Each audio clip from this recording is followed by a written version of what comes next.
It is an honor to address this year's Indian Ocean Conference. I am grateful for the opportunity to speak briefly on this year's theme, Traditional and Non-Traditional Security Challenges in the Indian Ocean Region. 2 years ago, President Trump identified the Indo-Pacific as a priority region in his national security strategy. Since then, the United States, working with our allies and partners, including many of you at the conference today, has taken steps to realize the President's ultimate goal, an Indo-Pacific made up of strong, sovereign, and prosperous nations. Key to achieving this goal will be securing the Indian Ocean region, where we continue to face a full range of challenges: proliferation, crime, narcotics, natural disasters, environmental issues, and disease. The transnational terrorist threat has not gone away either, as the Easter bombings in Sri Lanka demonstrated all too clearly.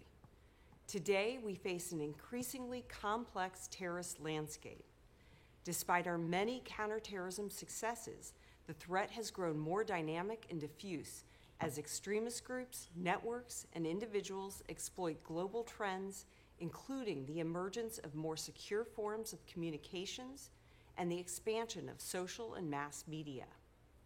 But the greatest long-term challenge to the Indian Ocean region comes not from terrorists or extremists, but from other malign actors who seek to undermine, rather than uphold, the rules-based international order.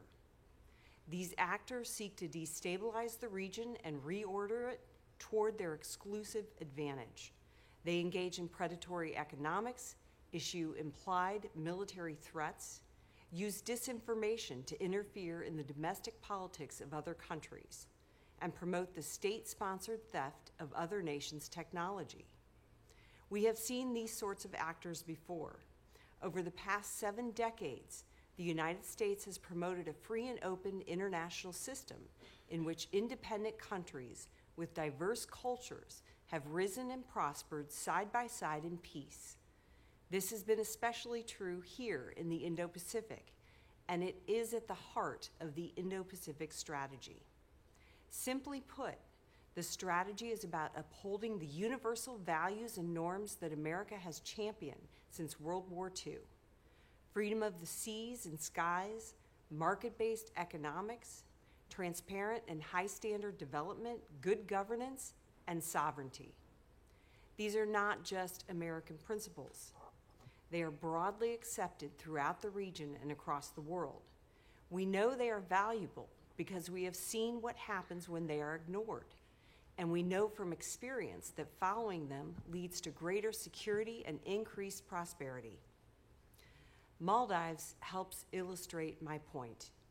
In addition to being a beautiful country, it is a testament to the power of a free, open, and rules-based Indian Ocean region, and an example of how engaged voters and civil society can push back against corruption and authoritarian tendencies in favor of transparency and human rights.